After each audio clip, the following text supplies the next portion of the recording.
Welcome to another episode of the Reboot Chronicles, a no-holds-barred forum with global leaders, authors, entrepreneurs, and CEOs about how organizations stay focused on growth and innovation in unprecedented times. I'm your host, Dean Tobias, coming to you live from Reviv's North American headquarters in Chicago, and we would like to thank you for joining us from around the globe today. I'd like to welcome David Meniane to the Reboot Chronicles. He is the CEO of CarParts.com, which, as you may have guessed, sells millions of dollars of branded and private labeled auto parts, actually hundreds of millions. After going public, they also bought one of the old school industry leaders that I remember from way back, J.C. Whitney, and they have rebooted that trusted brand into a much broader e-commerce platform.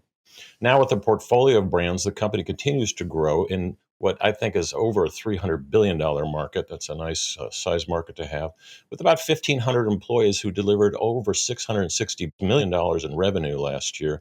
David, it's good to see you. Good to see you, Dean. Thanks for having me. Yeah, I get all nostalgic when I have car guys on. As you know, I used to run AutoWeb and took them public and merged with Autobytel years ago. And back then, your founders were really just getting started and getting your company going. You guys have been around for a long time and probably been through a lot of reboots. So, and you've been there in various roles. So it's good to see you as the CEO, first of all. Congratulations. But maybe just real quick to kick us off, I usually don't ask this, but what has that journey been like? Because you guys have been through some crazy times. You know, it's been a lot of ups and downs for us, but, we're in a very good spot. To your point, we've been around for, a while, 25 years. I also got an opportunity to work with our founders. So it was quite an exciting journey for me to get into the business, get exposed and learn from our founders, and then, work with the team to take the company to the next level. So, I got both opportunities, which were incredible. And so I think we're grounded in our history, the history of a company that started, 25 years ago, delivering headlights to body shops, and today becoming one of the fastest growing player in the online space. So I'm very excited to be here, and it's great to be talking about the history of our company because that gets me going. Yeah, and body shops still need headlights, so that's the good news. The base business never ends. An addressable market over 300 billion isn't bad. I mean, the auto business, as we both know, is trillions, but I think there's about 280 million cars on the U.S. roads right now at various levels of disrepair or repair. I think the average age now of the fleet is maybe 12 years, depending on how COVID set in. So since you became the CEO, those are nice market stats to be playing in. What's your game plan? What are you rebooting? What's new? Yeah, to your point, big market, 280 million cars. I think what's interesting, especially in this environment, it's $200 million worth of need-based product. The majority of what we sell is need-based. It's not want-based. So when the economy gets a little tight, families need to keep their car on the road. They need to maintain their car. And to your point, average age of a car is 12 years old, which means that the majority of the people that we know don't drive a new car. And so right now, what we're really focusing on is delivering an outstanding customer experience. We've made a ton of investment in our supply chain. We're a direct-to-consumer retailer. So what we do is we source high-quality parts globally, and then we ship them direct to consumer. So what that allows us to do is offer great quality parts at very competitive prices, which in this economy is very important. Yeah, I mean, you guys are basically two-step in an industry that's still pretty much four-step, maybe five in some cases. I will not go into how much I paid for auto parts. I think sometimes I go into the dealers, I'm like, how much is that? Come on, guys, you got to be kidding me. So let's jump into that for a second. Competition is what I like to call it. And when you're looking at growth and innovation, you've had no shortage, right? You're getting it from all sides. You've got marketplaces, you've got the old drop ship businesses, you've got the let's just take Amazon, the B&M markets, and all this stuff. It's like, what do you have most? I guess what would you consider your biggest competitive obstacle, threat, enemy? Yeah, I think for me, it's competitive opportunities. To your point, there's also our brick and mortar cousins, right? The big boys out there that Yeah, have a big I retail call them presence. B&M, but yeah, there's like the retail stores. A lot of guys like to go into those stores, women too sometimes, but it's kind of a ritual, right? People are like used to like working on something, running down the street, and some of them are like Walgreens. They're everywhere. And what it boils down to is, why is the customer going to the brick and mortar shop?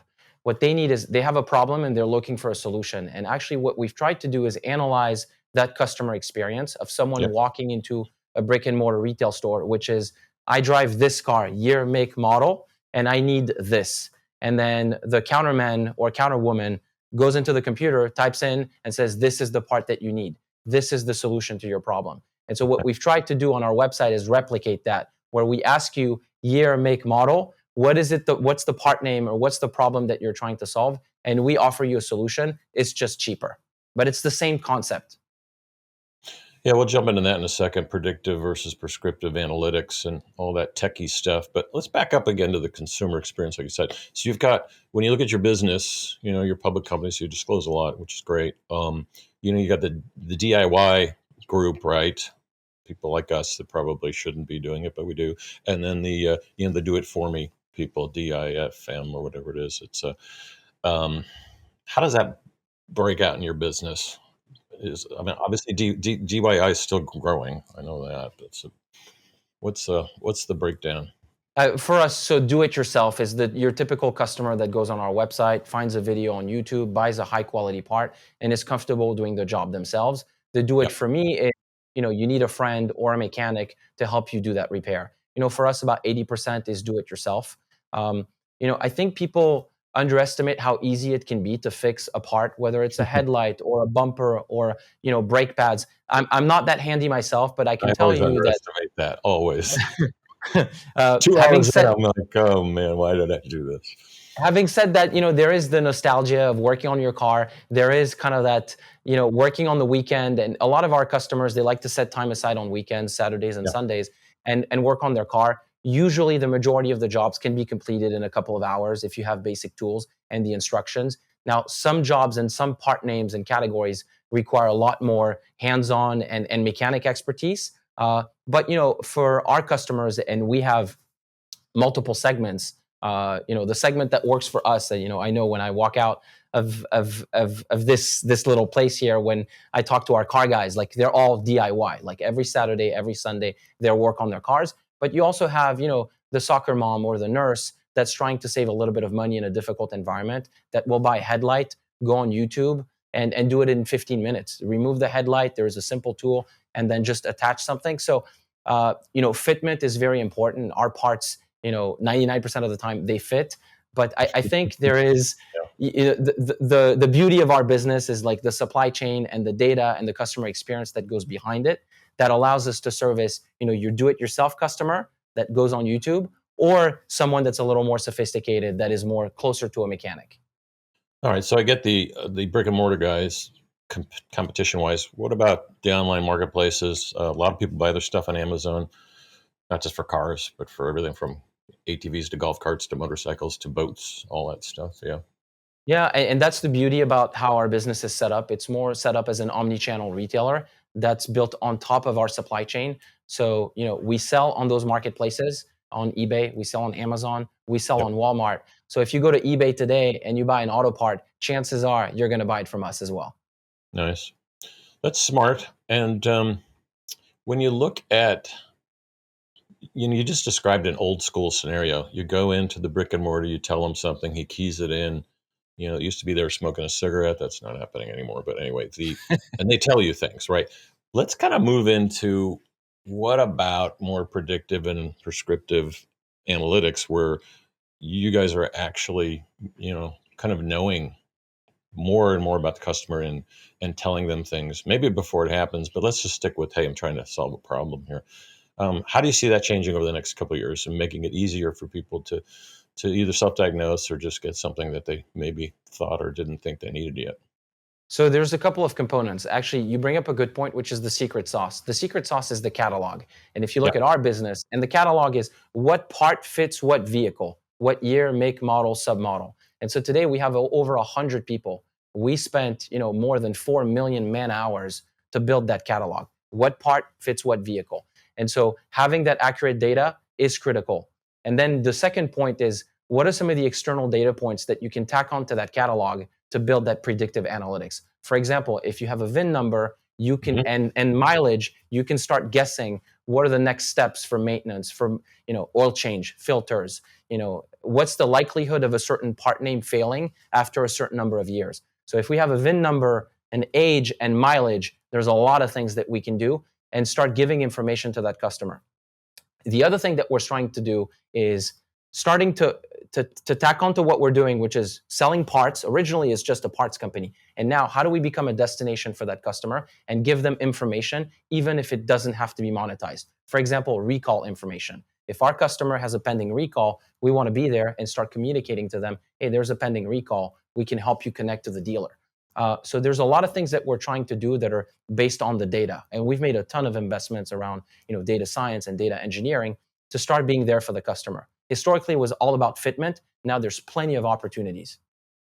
Yeah, you've disclosed a lot to the street about your investments in AI, and you were early. Unlike a lot of industries now, are just still they're trying to figure it out. Everything from healthcare to jet engines to consultants, and they're all kind of nibbling around the edges where you're saying, hey, this could be core to my business. It's going to change our business model. For instance, on the help me fix it crowd, do you refer them like an Angie's List to mechanics and stuff? You're doing services kind of things? Yeah, so we just started piloting a new solution. It's called carparts.com, get it installed. So what it allows us to do is start capturing some of that do it for me, or the people that don't have that expertise in terms of installing parts or Yeah. fixing a car. So they go on our website, they type in a year, make, model, and then we start referring them to a trusted mechanic that will do the job at a pre-negotiated price. So it allows us to move away from just selling the part to becoming that resource for the customer and connecting them with a mechanic. And we don't monetize that relationship. We don't get paid. We just want to sell the part and be there for the customer. Yeah, I mean that was big piece of AutoWeb's business was the old referral networks are still alive and well. A lot of money to be made there, but how do you get this? I mean, you're more than halfway to $1 billion brand. This could be $1 billion company. I'm sure you wake up with that thought in your head most days. It will be. Exactly. Yeah. How do you get there? What's the roadmap look like? So we talked about channels. We talked about competition. We talked about you investing heavily in technology. What else is going to get you there? Well, I think it's three things. It's execution, execution, and execution. I mean, you've seen this many, many times before. Oh We yeah. have a vision, we build a strategy, we build an exceptional team. I think for us, it's a couple of things. Number one, it's building a team of technical experts and empowering them to do their job. And that's been the secret sauce over the last 4 years. And especially in the last year, we just had a record year, top line, bottom line, free cash flow positive, and no debt. And all that execution was done by a team of exceptional people. Add on to that a culture of performance, a culture of hard work, a culture of passion, of enthusiasm around auto parts and servicing the customer. And number three, it's investments. It's investing in capabilities that we know will generate a significant ROI. And you mentioned a couple of them. Number one is supply chain. Number two, it's data. Number three, it's engineering and customer experience. And so all of these, it's actually what's been working. You look at our business 4 years ago, we were a $280 million company. We were free cash flow negative and we had debt. And now, 4 years later, we're the complete opposite. We've more than doubled the business. We've opened 4 buildings. We've built this exceptional team, and we've changed the way we think about the business, which is we're not a parts company anymore. We're a customer-centric company. And everything we do now is centered around that customer. So it's execution, but it's execution around solving the need for the customer and investing in core capabilities to help that customer solve their problem. And what about old-fashioned stuff like extensions and geographic expansions? So extensions, boats, trucks, motors, everything. You're primarily U.S. based, right? Yes, correct. Yeah. Take us on a journey with those two, as much as you can, anyway. I think one of the things that we think about is how much of our business needs to be mastering the core or the fundamentals versus that innovation piece. And I think long term there's some opportunities for geographic expansion. But to your point, you started this discussion with the size of the market. It's a $300 billion market. There's close to 300 million cars on the road. There's plenty of opportunities for us to capture. The other thing, and what makes our business quite unique, is that we do both collision and replacement parts, but also mechanical parts. We do everything that's around the car, but also everything that's under the hood and in the wheelbase. And we're quite unique in that matter. So there's plenty of opportunities. Today, we carry 70,000 individual SKUs in our warehouses. There's opportunities to carry more. We're starting to get into consumables. We're starting to think about what other products can we offer the customers that we currently have, as opposed to what are some of the new customers that we can capture. Yeah, I mean, if you look at someone like WeatherTech, started out floor mats and just moving into the home. Some people say it's a bit of a stretch, but yeah, there's so much you can do in terms of extensions and expansions, but it also, there's questions about the core and focus. So a lot of people that do way too much of that, they end up in trouble. It's not the best reboot in the world. One thing you've done though is you set up a house of private label brands. Like JC Whitney obviously was an acquisition, but a lot of your drive brands and your KV and stuff like that. What's the strategy there? Is it just brand loyalty or better margins, or why do that? Yeah, the strategy is definitely to leverage our supply chain and our sourcing capabilities. We Yeah, source those products globally. We like to put a brand on them. I think over time there's an opportunity to even simplify the branding strategy for our business.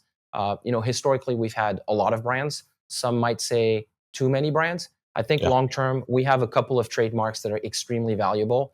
JC Whitney is an extremely valuable trademark. huge. Carparts.com, we think, is an extremely valuable trademark. Just these two, there's plenty of opportunities for branding and communicating that story to the customer. Yeah, I think that's smart because your house of brand strategy.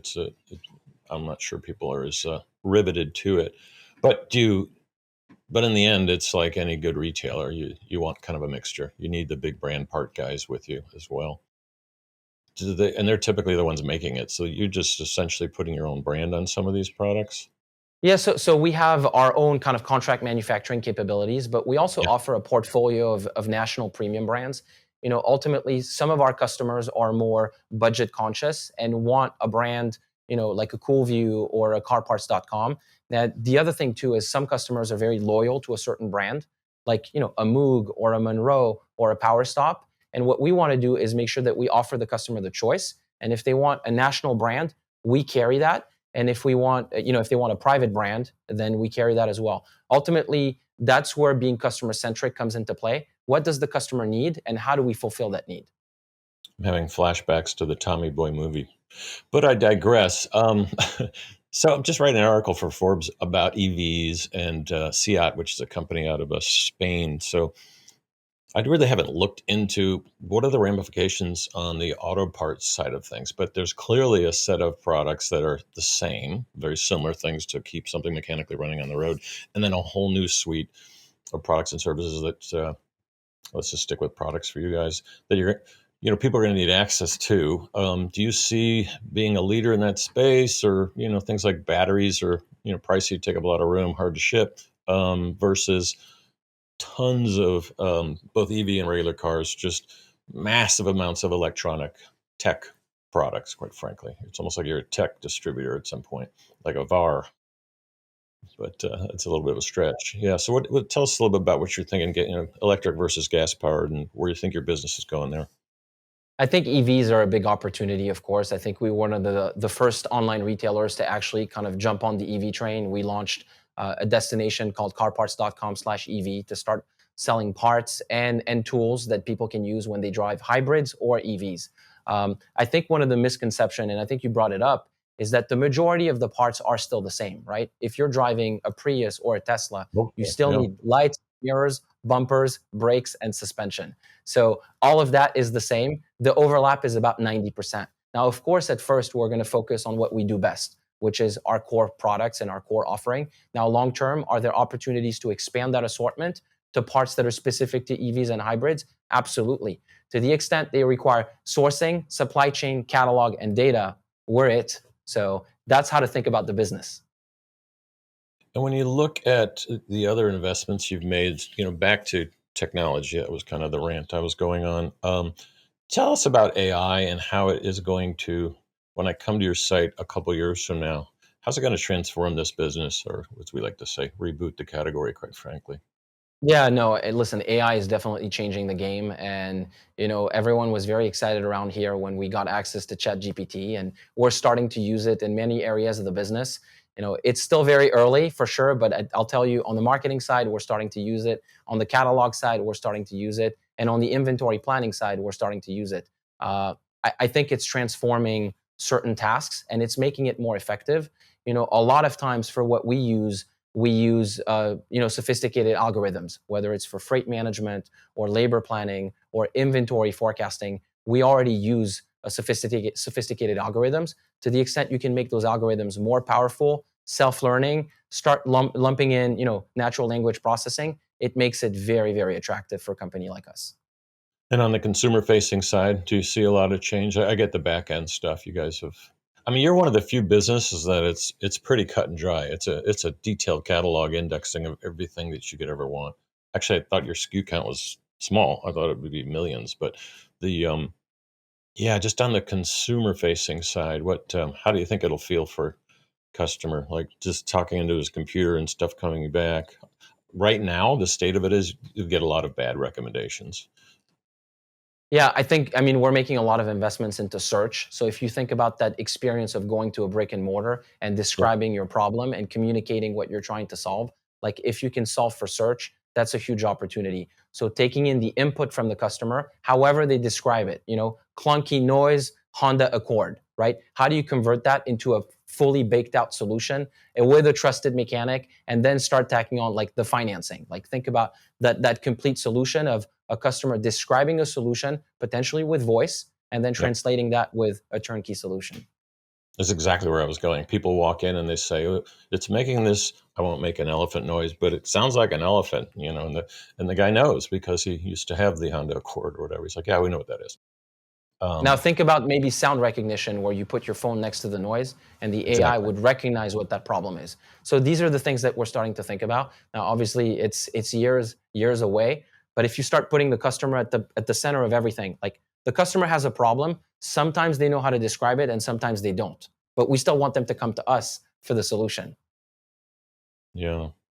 So what do you see as your biggest competitive challenges out there from not personally yet, but just from a market perspective? I listen, I see a lot of I mean, you opportunities. look very. Those of you who can't see him because you're just listening on the podcast versus the YouTube. It's like he looks like a very competitive person. So he's just I'm got very he's got growth in his eyes. I can see it. I So very I know you're competitive. impatient. You want to double this company quickly, but yeah, what's the real under the hood? Hey, this is where I lose sleep. No, we want to do it, profitably, and we want to stay disciplined. I think everyone in this environment is starting to think about what are some of the bets or some of the changes that they need to make internally to make sure that they get through this macro environment. I think for me, where I lose sleep is the consumer is getting pinched these days. It's starting it's starting to be more difficult for some customers to make ends meet. You go to the grocery store, you look at the price of eggs, butter, milk, and bread, it's more expensive. Gas is more expensive. Consumer debt is significantly higher, and there's still rising inflation, and there's no visibility on the Feds cutting the rate. So the question is, how do we at carparts.com take all of these information and how do we double down on our business to keep delivering value to the customer and still being competitive from a pricing standpoint and helping them solve their problems? Yeah, and it doesn't really matter what year it is. We're in the 20s here in terms of the Roaring 20s decade, and it's so you touched on manufacturers struggling with keeping their prices down. Well, most of them aren't. So if you look at food, for instance, or consumables, CBG, you're seeing packaging and the same product getting smaller and the price going up. They're actually optimizing and monetizing. This is a dirty secret in the industry where your suppliers they can't. The brakes are the brakes. They have to be the exact size and spec down. They can't like mess around with the product mix as well. So that means it's real inflation, where some of it is, it's engineered a little bit. So it seems to me that's a big challenge for you guys is pricing. And when you look at a Walmart or an Amazon or any big volume, person, it's like the bigger you get, the faster, the better because you'll have more buying power. But is that enough competitively? Yeah, it's one component. I think the other one is just a laser focus on operational efficiencies. Getting bigger gives you that scale. But for a company like us that went through a big transformation, what we're trying to do is I'll give you an example. Find efficiencies in transportation by positioning our warehouses closer to the customer. Even if the cost of the product is going up, but the cost of freight and transportation is coming down, we can pass on those savings to the customer. So that's some of the things that we're doing. But ultimately, as a company, we just need to be more efficient. We need to figure out how to solve our customers' problem with less resources and potentially grow those resources at a slower pace. And that's what we've done. If you look at last year, it was a record year because we delivered record results, but we did it with the same amount of resources. Yeah, it's brilliant. What we talk a lot on the program about how do you drive growth and innovation through partnering. So build by borrow, you're building a lot of the stuff yourself, you're licensing technology, obviously, but what kind of partnerships are you looking for in terms of growing in the future? At least, focused on the US. I'm sure internationally there's others, but what's your lens look like there? Yeah, there's a couple of things. I'll give you three things. Number one is the partnership with our global vendors on the private label side. It's trying to figure out how to get the highest quality parts at the most competitive prices. The other Right. one is the direct partnerships that we have with the national brands. Again, there's a lot of customers out there that are very brand loyal, and we want to make sure that we're there for them and carry those brands and have that inventory in stock locally close to the customer so that they don't have to wait. And number three, it's on that do it for me, get it installed initiative, having the partnership with a trusted mechanic that is local that we can refer the customer to. So strategic partnerships are critical to our organization. We can't do everything ourselves. We can't control everything. Yeah. And we're lucky that we have exceptional partnerships with a lot of the big players out there. Yeah, that's why I brought it up. I mean, I tend to focus on partnerships to unnaturally scale companies faster. How do the OEMs and the dealers view you? Are you a friend or a foe? Well, we're frenemy, I'd say. Yeah, Ultimately, the dealers have a specific subset of customers. That customer typically drives a car that is between 0 and 5 years old. After that, when the insurance premium and the deductible starts going up, there's an opportunity for the aftermarket cousins to be there. The customer has the choice, and we believe in giving the customer that choice. If they feel comfortable going to a dealer and buying an OE part, great, more power to them. If they're looking for potentially more competitive prices, sometimes 50, 60, 70% lower for the same or similar quality, I think a place like carparts.com is a great destination. yeah. And those of you that are familiar with the industry, the Auto Dealer Association in the U.S. is one of the strongest lobbying groups in Washington, and yeah, it's not a group you want to mess around with, and that is where a lot of their margin comes from, is the service and the parts shops, and that's stay tuned for that. Let's just touch on as we go out, a little bit about your personal journey. Coming in to be a public CEO for the first time. I think my first time I was probably a lot younger than you, so I know how it feels. But tell everybody else what's it been like, and how do you see it kind of changing the way you're projecting and or this trajectory of the company? Yeah, it's been great. It's been a fantastic journey. I get to work with exceptional people. I get to do what I love. I think what I like the most about our company is the mix of legacy and having the ability to have worked with the founders, but also taking it to the next level and the next journey. So, I've worked with startups where you start from nothing and you have to build everything from scratch, but also, a founder-led business that's transforming and going to the next generation. I think that's also super interesting. So I'm having Yeah, a lot of fun. it's nice to have a $600 million revenue base too. Started So at 280. yeah, I know. Yeah, yeah, yeah. When when you just look at your own life, giving advice to, I'm sure you talk to a lot of students and founder groups in Southern Cal and Silicon Valley. What would you give people advice now, CEOs that are thinking about going public or doing an exit? Listen, so I guess I'll start with the exit. My advice is never to focus on the My exit, favorite. focus on Yes. on the journey, right? Everyone is interested in monetizing, but I think, just focus on the journey and enjoy it. In terms of advice for entrepreneurs, what I give myself every morning is three pieces of advice. It's wake up early, get after it, and don't quit. And these words I live by. We have them painted on a wall here in the office. Every time I walk into the office, I see that. And it's what's been kind of the driving force behind us and us as a company and us as a team. And stay up late too, or And stay up late, absolutely. If it means servicing our customers, we're 24/7. We take orders 24/7. We ship orders 24/7. So if I need to stay awake 24/7, no problem. Yeah. Good advice. David, really want to thank you for joining us here in the Reboot Chronicles. It's been good. You've been listening to David Meniane, who's the CEO of CarParts.com, which owns a portfolio of automotive companies. This is Dean Tobias with the Reboot Chronicles. I want to thank you for joining us today, and we will see you soon.